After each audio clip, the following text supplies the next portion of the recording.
pledged its ironclad commitment to defending the Philippines during President Bongbong Marcos' visit to the Pentagon. We're more than allies, we're family.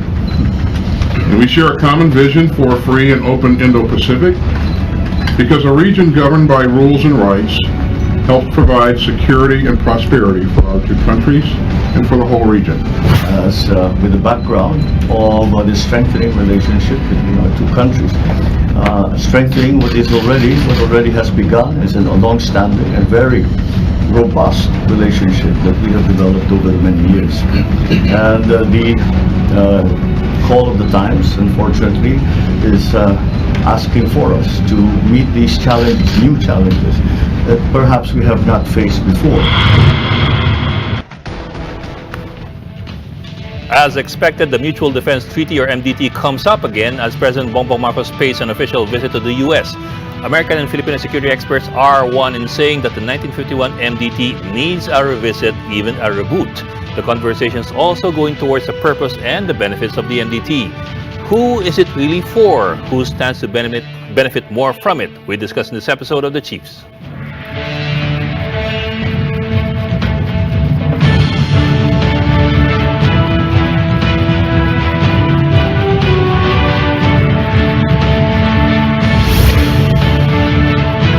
And welcome to the Thursday edition of The Chiefs. I'm Edwin Gao. With me tonight in the studio, Robbie Lampayo of One News, Ana Marie Pamintuan, Editor-in-Chief of the Philippine Star, and of course, Lucy Cruz Valdez, the head of News 5. Good evening.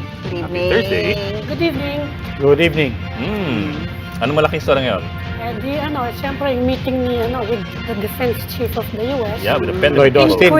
Increased tempo daw of our maritime exercises between the two countries. Yung ceremonies, rare daw yun. It's the first time that that the Pentagon actually showed, launched such ceremony from this team. Head of Bihira state. sa Pentagon. Oo, diba? Bihira. So, what does that mean? Do you think there's Yun naman parati ang tanong, what does that mean? Yan Diba? For example, ironclad. Ano ibig sabihin ng ironclad? Although they did spell out, parang, again, they said, again, we're spelling out, diba? Mutual Defense Treaty, kasama ang Coast Guard dyan, yung vessels ng Coast Guard, military, and so. Kasi kasama talaga dapat because they are public vessels. So, in the MDT, that's... Yes. At sinabi ni Austin na nga, we have your back. Yan ang Ironclad, diba? Yun. Dagdag sa Hindi, ironclad. pero meron ding ironclad. Dagdag yun. Hindi nawawala yun eh. Oo, paulit-ulit yun. Ironclad. Dapat nga matanong talaga. Hindi na pivot. Hindi na. And other developments as well. Sabi ni Ami kanina, yung... air drills natin. I think this is the Coop Thunder. Yes. FA-50 natin, you might South have Korean to FA-50s. give context to that, and the F-16 of the US. Yeah, they're alike in a way. In a way, kasi the FA-50 that we bought from Korea was patterned after the F-16s, pero not as technologically advanced. It's more of a trainer jet. Tama The ba? FA-50 is what they call a LIFT, a lead-in fighter trainer. It's something you buy so that your pilots get used to fighter jets that they will eventually buy. Pero wala pa yun. Transition pa lang. That's why we're looking at purchasing either the F-16 or the Saab Viggen. Yeah, in any case, yung mga trainers na yan, you don't buy that unless you really have the direction and the confidence that you'll get to the real thing. Yeah, because if you buy the F-16 kagad, parang bumili bigla ng Lamborghini tapos nagbibisikleta ka pa lang. On the other hand, is that a commitment that we will buy? I don't think we have a commitment yet to buy the F-16s kasi mas mura yung Saab Viggen. So it's a balancing act. The Saab is cheaper and they say a little bit more practical to use off-site, ibig sabihin outside of airstrips. You can land them anywhere. Pero the logistical problem is there. Pero yung trainer na yan, notwithstanding the DNA it has with the F-16, it doesn't limit our options either. No, it does not limit your options. You're only supposed to learn how to use the jet as a fighter, and from there transition to the actual multi-role fighters. In the meantime, we got two vessels. Oh yeah, the small ones. Sorry. Like in your own words, is mas Kalahati ng maliit pa sa kalahati ng pinakamalaking Ng barko. Haojing, what they call the monster Coast Guard ship is the biggest Coast Guard vessel built by China. But is it about, I mean, in serious question, is it about size? In Pagkadating among sa Coast maritime Guard vessels? ships in the South China Sea, sabi ng the diplomat, it is about size because matters, you're not shooting at each other as Coast Guards. You're trying to. Bully one another. I didn't want to put it that way. You're aiming pointers. And then saka kiss-kissan like what they've done. Then nagsaswarm sila. di ba? Tsaka if you're gonna block one's passage, mas Kailangan malaki. yun. I mean, you saw what happened sa Yulin, di ba? Oo, Our yun vessel nga versus their diba? vessel. Yes, Humarang yung kita isa, nyo atras tayo Right. siyempre. Yeah. Because it's not a shooting war, it's a palakihan No, ng but what does Hindi, kung that say? inisan lang, Na yun inisan ang lang. binigay sa atin. I guess that's the question again, no? What does this mean that they gave us these vessels? Well, kahit pa paano, it's something that we can use. Although these are really small, these are 111 feet. Di ba sinabi ng AFP spokesman, kaya nilang paduguin ang ilong ng mambubuli sa atin. Wala But naman you know, sinabi. you're looking at 25mm guns and 50 caliber. Baka isang kalong naman. Baka isang kutos ka. Diba? Oo. So it's Di mo not naman really much. Hindi mo naman yun knock out. Yeah, well, that's also true. But baka mas ano pa yung C-130s eh. Kasi Oh, yung yun, C-130s. useful And you're looking talaga at yun. 3 C-130s. Right. Tsaka, daming nawalang C-130 Oo, sa atin, di ba? oo. And it's really useful in this. It's an archipelago eh. You have to fly in troops and material. Right. And for disaster. Yun Oo, ang- yes.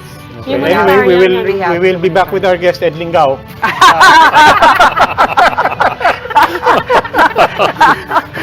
After the break, we talk about the Mutual Defense Treaty with our guests for the evening. Do not miss that conversation. The Cheese will be right back.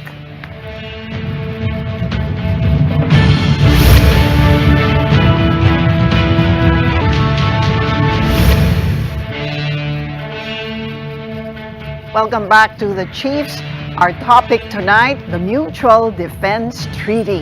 And our guests, former National Security Advisor Clarita Carlos, who joins us on the phone, and on Zoom is Romel Banlawi, a security analyst. Welcome back to the Chiefs, Profs Carlos and Banlawi. Good evening po. Good evening po. Good evening. Good evening po.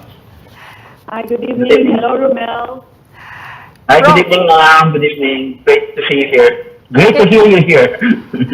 Okay, let me address my question to the both of you, but since Professor Banlawi, ayan, they're both on cam now.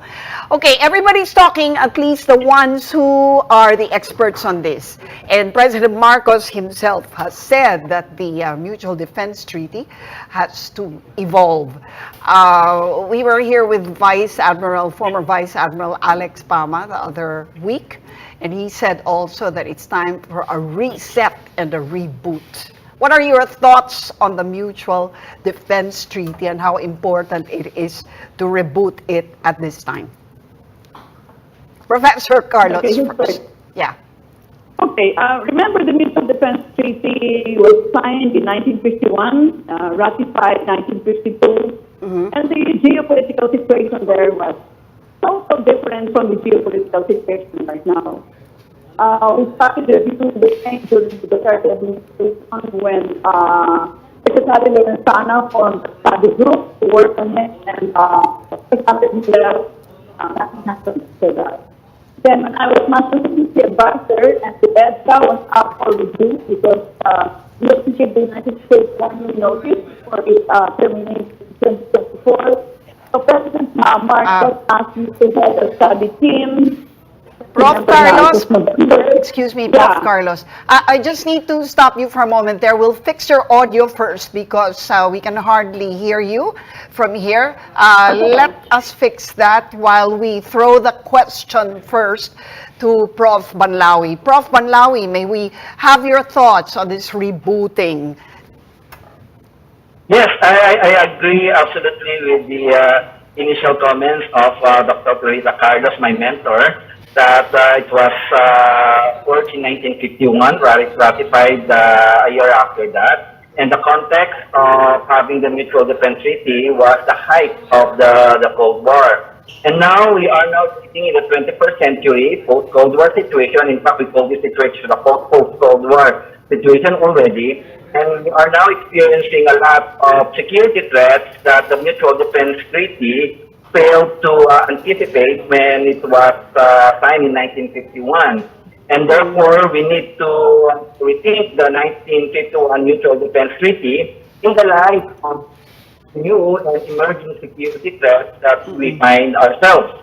So, we participated in a discussion at the Department of National Defense where President Duterte instructed the Defense Department to discuss the Mutual Defense Treaty, and our options are to either amend or revise the Mutual Defense Treaty, abrogate it, or come out with another treaty with the United States that will address the security needs of both parties. But what I have learned from discussions with our counterparts in the United States is that as far as the United States officials are concerned, abrogation is not an option for them. They are open for thinking, revising, or amending the Mutual Defense Treaty, but the abrogation is not an option for them. In fact, they want to strengthen the Mutual Defense Treaty, and that is what we are seeing right now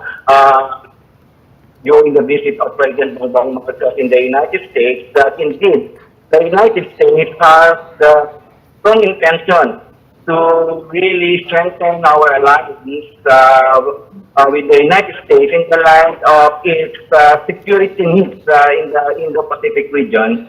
And the United States finds the Philippines very important in ongoing military cooperation for many eventualities in the Indo-Pacific region. Professor Banlawi, let me take it on the other side of what has been stated as obvious, di ba na? 1951 pa yan. It's 80 years na. All of that is well and good, and the context, as you pointed out, was the Cold War. But the Cold War ended in the 1990s, midway point to our 80 years that we're counting. And we also have seen the rise of China over the past 2-3 decades. And to that point, even Washington under Obama made explicit their need to pivot to Asia more than a decade ago. I guess the question is, okay, we will need to recalibrate these things, but why the heightened urgency right now? I mean, as opposed to just asking why only now? Because right now we are facing a lot of new security threats that the Mutual Defense Treaty cannot address. For example, in the West Philippine Sea, you are seeing more and more threats arising from China's gray zone operations. And based on my analysis of the scope of the Mutual Defense Treaty, the Mutual Defense Treaty can only be invoked if there is direct military attack against the Philippines, against Philippine vessels or Philippine territories. But what we are seeing in the West Philippine Sea are not direct military attacks, but military operations. You know, these are all civilian activities with the objective of meeting all military objectives of China. And technically, these are not military activities. So, Mutual Defense Treaty cannot be invoked in the context of gray zone operations. So, we need to revise the content of the Mutual Defense Treaty in order to include gray zone operations, because gray zone operations are also attacking our national security interests in the West Philippines. Secondly, we are in the 21st century, we are now seeing a lot of cybersecurity attacks. And if we are attacked in the cyberspace, we cannot invoke the Mutual Defense Treaty, because the Mutual Defense Treaty is only talking about military attack. How about cyber attack? And the danger of cyber attack is more and more prominent now than military attack, because the Philippines is not experiencing any threat of external invasion. Yes, what we are experiencing in the Philippines is not a threat of external invasion, security threats arising from territorial disputes and maritime jurisdictional conflicts. So the Mutual Defense Treaty can be invoked if we are attacked through the cyberspace. Sir, in 2014, si President Obama tried to dance around the question of whether or not we could invoke the MDT in case of conflict dun sa South China Sea. Ang sabi ni President Obama then was the US has no position on territorial disputes. So apparently the US is taking the position that the South China Sea issue is a territorial dispute. You have 5 countries fighting over it, and therefore it is not automatically Philippine territory and therefore not included dun sa MDT, if I'm getting that right. How would that be cured, if it can be cured at all? Well, that's exactly the main problem of the Mutual Defense Treaty. That as far as the United States is concerned, they can only act militarily if there is direct military attack against the Philippines. That includes Philippine vessels, aircraft, or forces in the Pacific that now covers the South China Sea. But when China took control of Mischief Reef in 1995, the United States could not act militarily because that's territorial conflict, and the United States maintains a policy of neutrality when it comes to territorial conflict. We lost Mischief Reef despite the fact that we sought the help of the United States. So, as a response, the United States signed with us the Visiting Force Agreement rather than defending us to claim the Secret. And it happened again in 2012 when China took control of Scarborough. We sought the help of the United States again. But the United States could not act militarily because Scarborough Shoal is an issue of territorial conflict between the Philippines and China. And the United States could not act. What the United States did was to sign an agreement with us, and that was the Enhanced Defense Cooperation Agreement in 2014. So you see, there are also limitations on the United States in the use of Mutual Defense Treaty, but as far as we are concerned, we lost part of our territory over the sea. We lost Mischief Reef, and we lost the Scarborough Shoal. And if we will count all the territories that we lost within the Kalayaan Island Group, the Kalayaan Island Group has 54 land features, and we consider that as part of our territory. But out of the 54 land features within the Kalayaan Island Group, we lost 21 land features already to Vietnam. We lost 7 to China. We lost 5 to Malaysia. Okay. So, we lost half of our territories in the Kalayaan Island Group, and the United States would not use the Mutual Defense Treaty act militarily to drive away those occupants. Okay, I'd like to get into that. We'd like to get into that more deeply, but at this point, we would like to welcome back to the Chiefs, Professor Clarita Carlos, on the phone. Hi, ma'am. Can you hear us now? I can hear you. Ano ba Ayan. naman to, no? We're hostage to technology. Yes, we are. We should include that in the Mutual Defense Treaty. but ma'am, okay. So we were answering, we were trying to answer the question as to what kind of a reboot would be needed by the Mutual Defense Treaty at this time. Well, it's a multiple choice. You revise, you amend, or you repeal, depending on our core national interest. And we are saying, you look at the EDCA there within the Mutual Defense Treaty. The Mutual Defense Treaty is the main treaty. Yes. The one implementing it is the Visiting Forces Agreement of 1998. And the one further implementing the Visiting Forces Agreement is the EDCA, the Enhanced Defense Cooperation Agreement of 2014. Now, I was saying before we were cut off by, technological glitches, that I headed the study group ordered Yes. by President Bongbong in November. Right. Can What you happened hear to that? me? Yeah. Am I coming in clear? Yeah. Yeah. Yeah. Yes, ma'am, go ahead. Yeah. So, remember I resigned mid-January. Before I resigned, our study group had already met 3 times. Then I told the DFA, ayusin mo nga, gusto ko magbisita ng isang kampo para makakita ko meron bang preposition equipment yan, etc. Gusto ko magdaraw ng ocular inspection. And then the DFA representative, sir, sabi niya, ay, ma'am, wala pa pong kampo na ganyan kasi wala pang preposition equipment and sabi ko, wala pala akong bibisitahin. What does this mean? This means that both the Philippines and the US did not pay attention to EDCA. 8 years na di ba? 8 years na nung 2022. Yeah.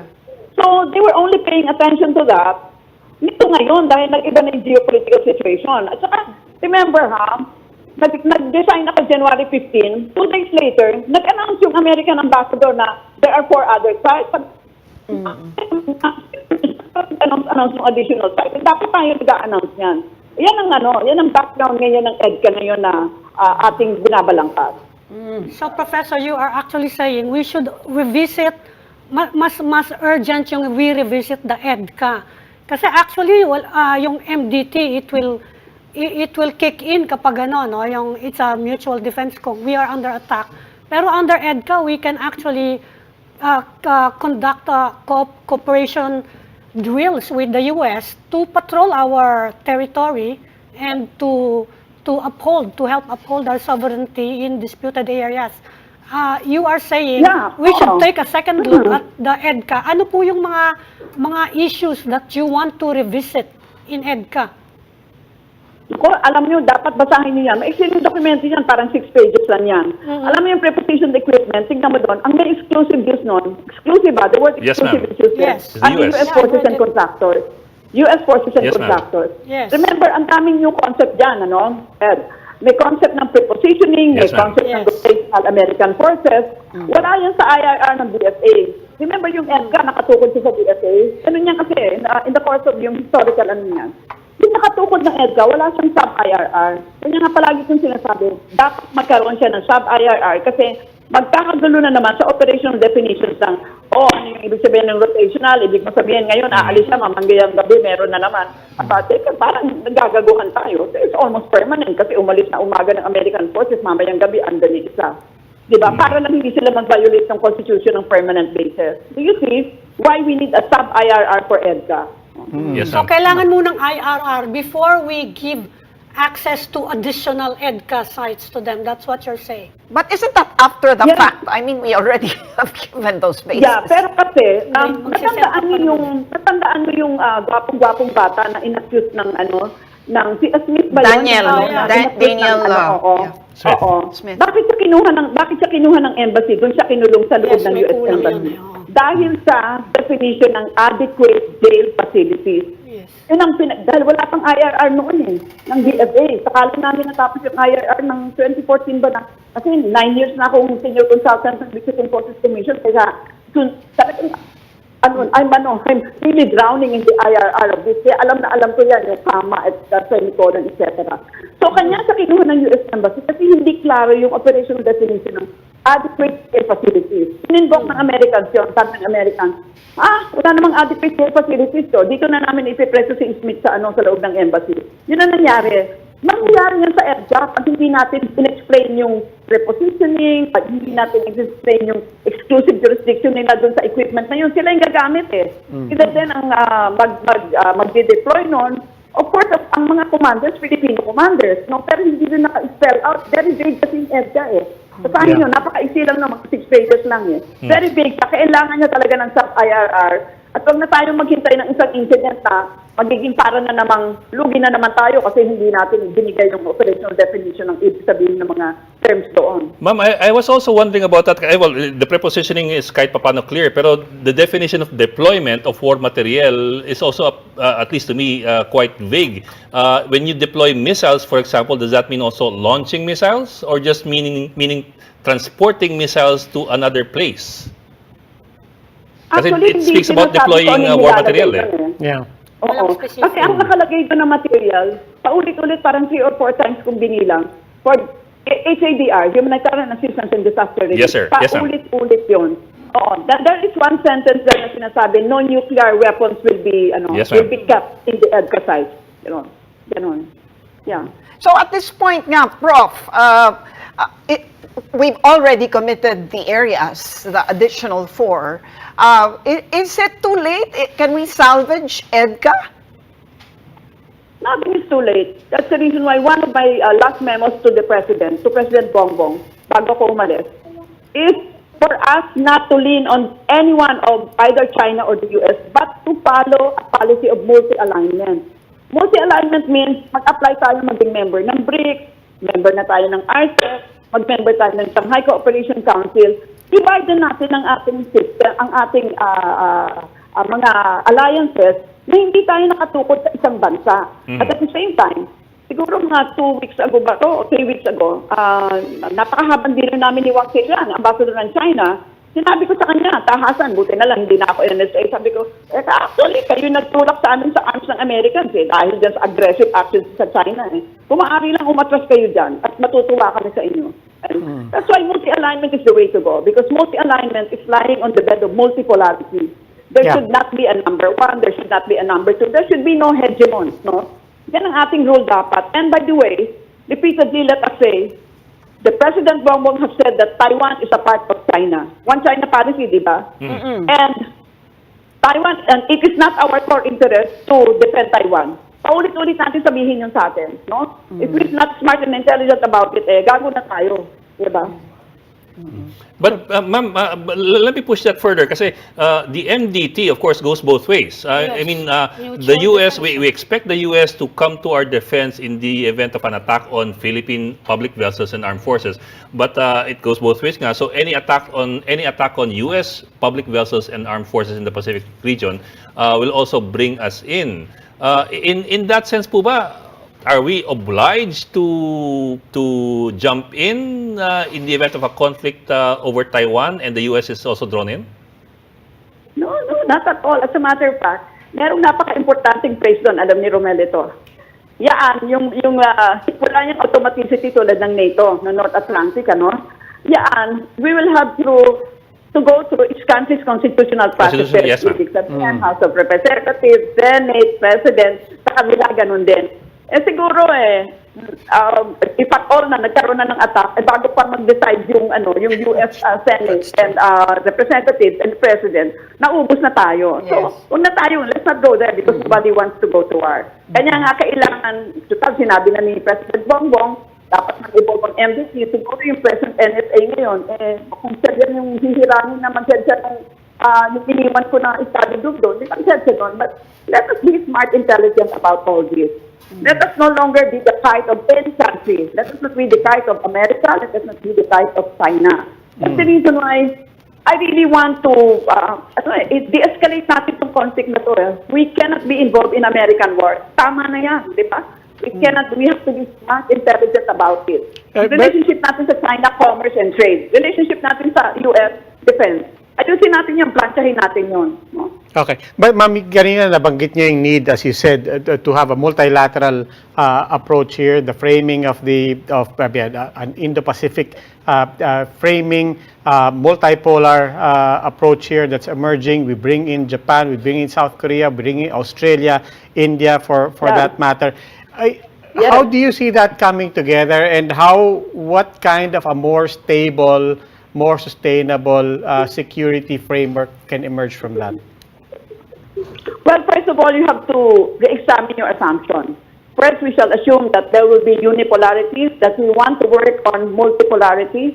Multipolarity meaning you have many different political and economic centers. This is really what is happening right now.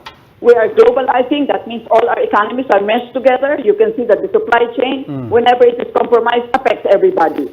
So, let us work on that premise. And tama na yung Cold War. Unfortunately, some sectors of our society nalulunod sa Cold War. Tapos na po yung Cold War. For santo. Iba na po yung geopolitical configuration. No? That's the reason why we scholars are really speaking out, no, to our political leadership. Baguhin na po natin ang ating framework. Baguhin na natin. Ibang-iba na po yung geopolitical configuration. Okay, at this point, and we have to get back to Prof. Bonlawi for his reactions to what Prof. Carlos has said. But at this point, we will take a quick breather. We'll continue this discussion after the break. Stay tuned.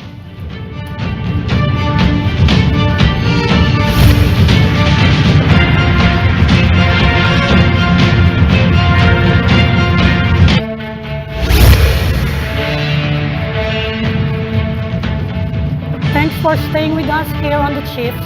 still with us security analyst Romel Banlawi and former National Security Advisor Clarita Carlos.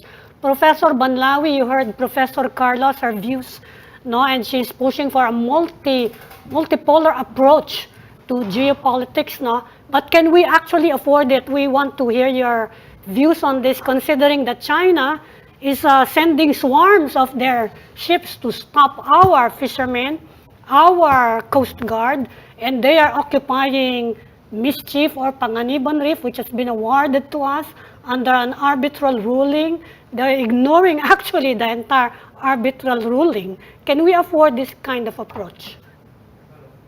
Well, having mentioned by Dr. Clarita Carlos, I cannot agree more with all her statements. In fact, there are music to my ear. One, that we should not be involved in a war made by the United States, that we need to go beyond the Cold War mentality because this is not the Cold War anymore, that we should not be involved in the conflict in Taiwan because for us, it's an internal matter between China and Taiwan, and also part of the U.S.-China major power competition. So we should stay out of that problem, and mutual defense treaty can drag us in these kinds of problems. But if you will ask me about my understanding about China's activities in the West Philippine Sea, I don't think China will act militarily against us in the West Philippine Sea. Based on my understanding of China's military preparations in the area, China is not preparing militarily to attack us or to invade us. In fact, China is avoiding any military actions that will harm the Philippines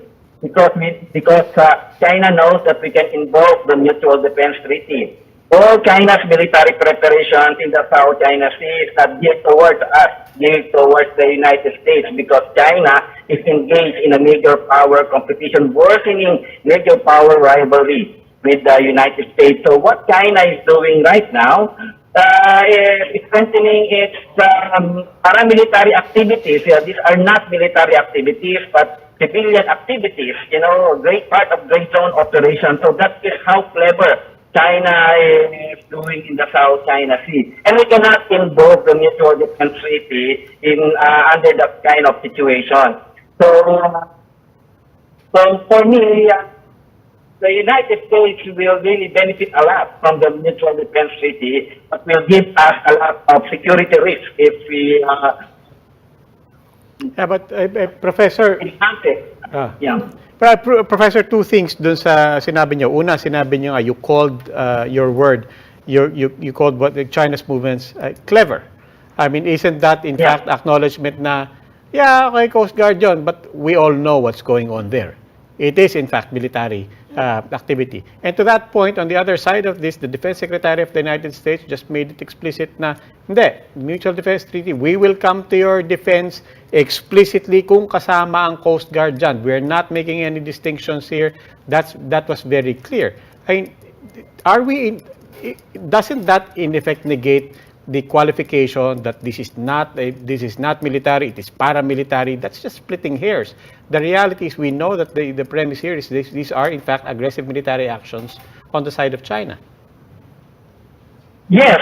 So, unfortunately, we cannot invoke the Mutual Defense Treaty because China is doing it in a very clever way. So for me, what we need to do is to really negotiate with China, settle our territorial disputes with China, because the United States cannot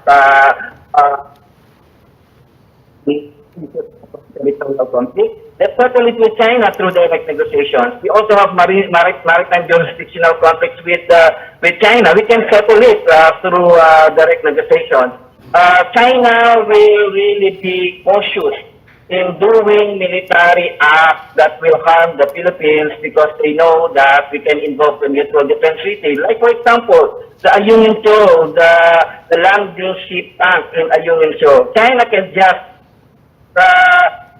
hit it, okay? But of course, China cannot do it because it's a military vessel. It can be used to invoke the Mutual Defense Treaty. So what China is doing is sending the China Coast Guards, harassing our Philippine Coast Guards, and in that context, the mutual defense treaty cannot be invoked. So if we face the same kind of situation all over again, then we are also raising the risk of unintended violent encounters at sea. And that is the situation we want to avoid. So instead of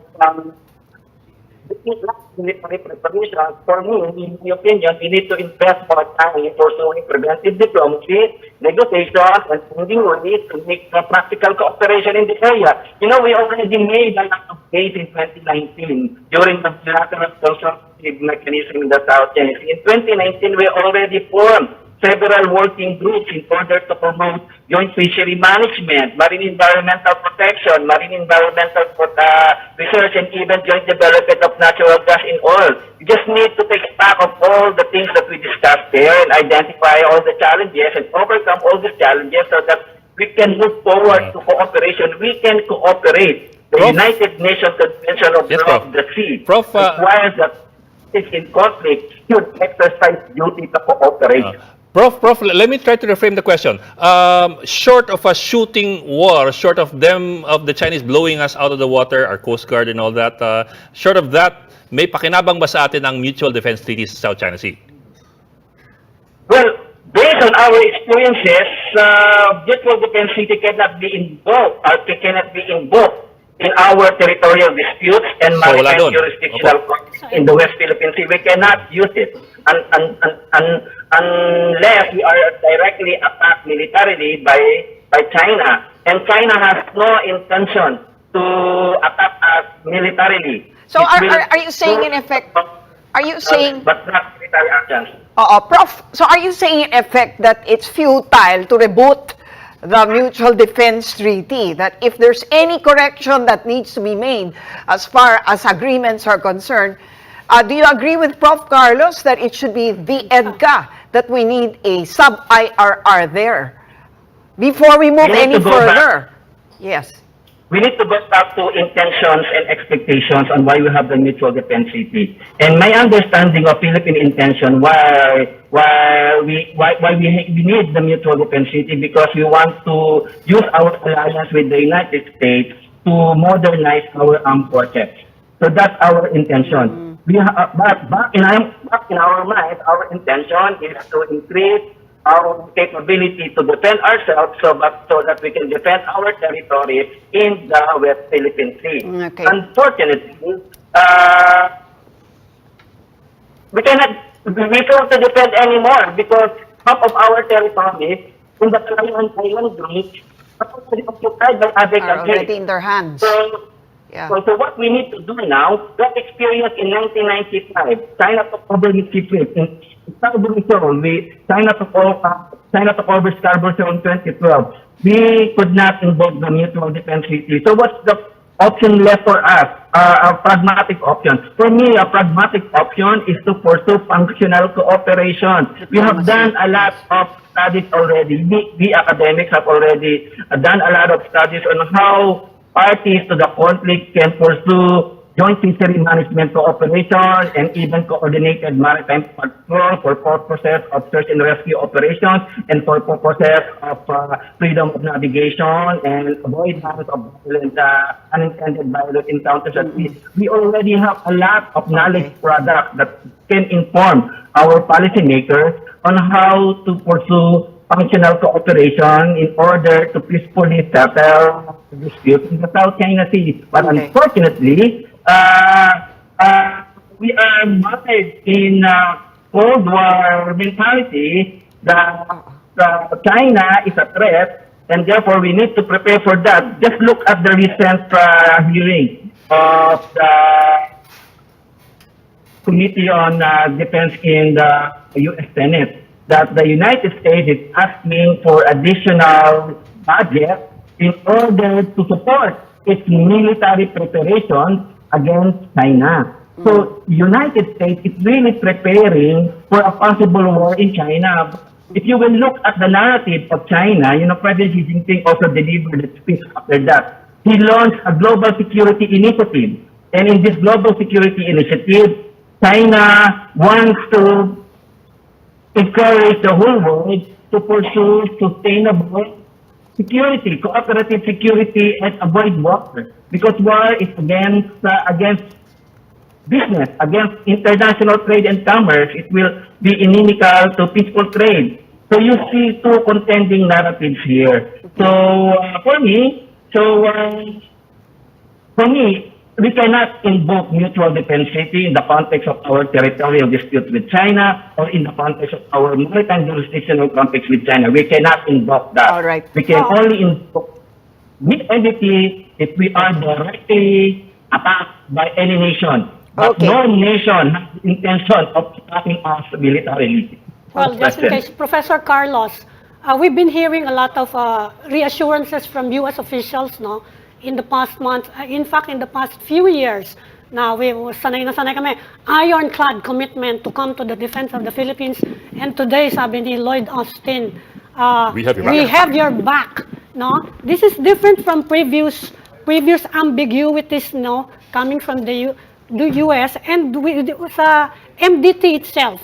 No, there is no specific commitment there to come to our defense kasi specifically in the South China Sea because it's not part of our metropolitan territory, no, as classified under the MDT. So you think yung mga commitments of US officials na sinasabi lang nila verbal, is that sufficient or do we have ironclad? yung ironclad ba talaga siya or do we need to have it in black and white? Kasama ba yan kung sakasakali? If we are going to reboot the MDT, do we need to have that commitment? Okay, may I back in here and give my comments? Hello? Yes, Professor Carlos. All these things, yung sinasabi ni Pompeo noon, yung State Secretary, si Blinken, yung ironclad, sinasabi ni Austin, if it is not found in the Mutual Defense Treaty, Yes. laway lang yan, no? Kanya, it Di has siya to be, ironclad. Hindi laway siya lang ironclad. yan. So kung Kaya sakasakali nga, sabihin niya, kung wala pa treaty, laway lang yan. So siguro mag-shift din ako. I-follow through ko lang yung, can you hear me clear? Yes, I'm good. Okay, kasi kanina choppy yung kay Romel eh. I will follow through. Kasi si Romel is my mentee, you know. I've really taken care of his scholarship from when he was just an undergraduate in the UP. Kaya we think in parallel ways, no? I'm on the same page with him on functional cooperation. In fact, a large part ng discussion namin kay Ambassador Wang Silian is the book that I'm writing on regional fishing agreement. Alam ni Romel ito eh. Because at bottom, no, it's really the scientists who will resolve the South China Sea issue and the East China Sea issue. Because it is the scientists who will look at the ocean as one ocean, one ecology. No? We keep on harping on the arbitration ruling. Wala naman yan eh. It's not an award. It did not award anything. It simply said that yung 9-dash line ng China walang basis. That's exactly what it says, no? Others, kasi interpretation nila, lumalabas pa sila sinasabi ng arbitration. That's nothing to do with that. China is not paying attention to that. And in international politics, as everybody knows, real politics is what will really happen, which means whatever you say, it has to be backed up by force. But let me repeat, let us be sure we are not the tail of anybody's kite, and let us be sure that Taiwan's defense is not in our national interest. Let's just keep on repeating that. And yan, sana sa pagmamagita ng program ninyo, makarating sa kinauukulan, let us have a sub-IRR ng EDSA. No? Sana maimbitahan uli ako sa Visiting Forces Commission to be part of the passing of that EDSA. And I would readily agree to be part of it. Kasi kami naman ang gumawa ng IRR ng BFA eh. Pagdugtong lang yun. Konti na lang pinas namin eh. Maayos na namin yung sub-IRR ng EDSA. Kasi I am sure in the future, in the very near future, magkakaroon ng bungguan niya ng interpretation. And that is where andun yung satanas, yung bungguan ng interpretation. Diba? Okay, Prof, pero at this point ba, have we parang come in too far over our head? Because we have nga made commitments as far as the locations of the 4 additional bases under the EDCA. Ano na ba? Is it too late to withdraw from that? Are we getting pulled in already at this point in case something does, in case the tensions over Taiwan escalate between China and the U.S.? Okay, 2 points. The sites where are they located on Philippine soil? Second, the commanders of the military bases, they are Filipino commanders. basahin ng EDCA, walang magagawa ang Amerikano hanggang walang permiso ang Philippine government. Katangahan na lang natin kung meron silang gagawin na wala tayong permiso. Do you see, if we just continue invoking what is in the EDCA agreement, wala silang move na magagawa dyan na hindi tayo nag-agree. At ang halimbawa yung US contractor makasagasa ng Pilipino, ano yung mag-take in na law, American law? Bakit siyempre tayo, nakasagasa ka, law? Oh. Nakikita niyo yun, yung pag nagkaroon na ng criminal jurisdiction ng Philippine laws. Let us keep on pounding on the heads of our political leadership that the sites are in the Philippines, the laws that will govern them will be Philippine laws.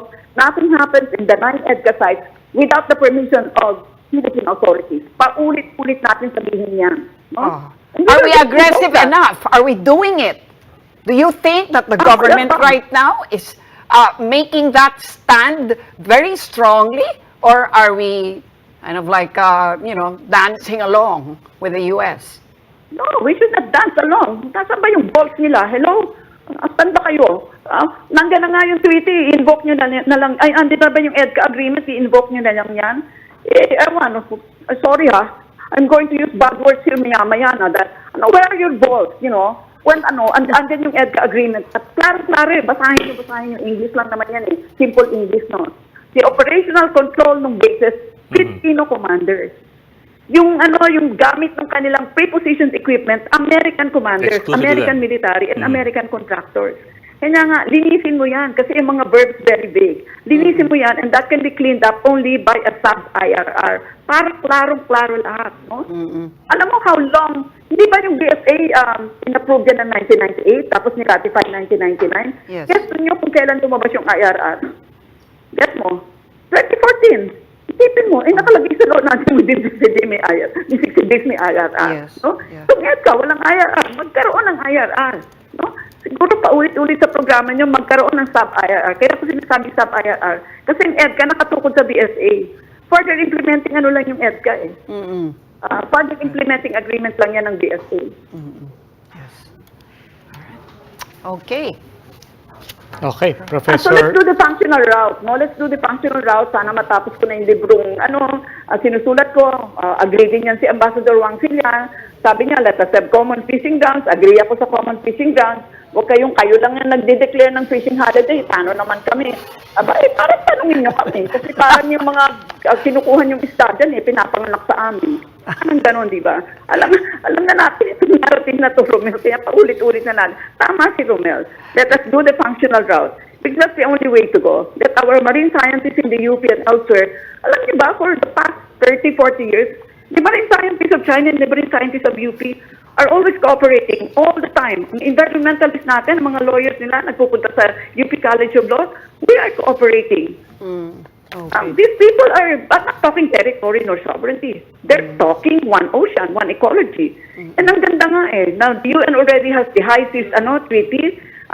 Pumiling tayo doon because we want to establish marine protected parks. I-declare natin the whole South China Sea and the East China Sea as the heritage of mankind. Do you see when you have a change of framework, ibang-iba Hindi yan paglalabanan, no? Hindi natin pag-aawayan. Pag-aawayan natin, ang kailangan natin regulatory framework is a regulatory framework for fish. Pag-aawayan mo ba isda? Okay. Siyempre, pag-aawayan mo din, pero you will not go to war because of isda. You will go to war because of nag-aagawan ka ng territory. Well, And yung framework, Professor. iba yung framework. Well, ma'am, Professor Carlos, unfortunately, we have to end it at that note for now. But Professor We love your Marita passion. Carlos and Professor Romel Banlawi, always a pleasure having you Thank here. you. Thank you, sir. Thank you. Yeah. Thank you very much. And good morning, good evening ba? Good evening po. Good evening. Good morning. You know how it works. Always a pleasure to have you po. Maraming salamat po. Maraming And that's all we salamat. have for the Chiefs. We hope it was discussed. We'll keep the conversation going. Ako po si Robbie Alampay. I'm Ami Pamintuan of the Philippine Star. And I'm Lucy Cruz Valdez, News 5. I'm Ed Lingao. We are One News, all sides, all the time.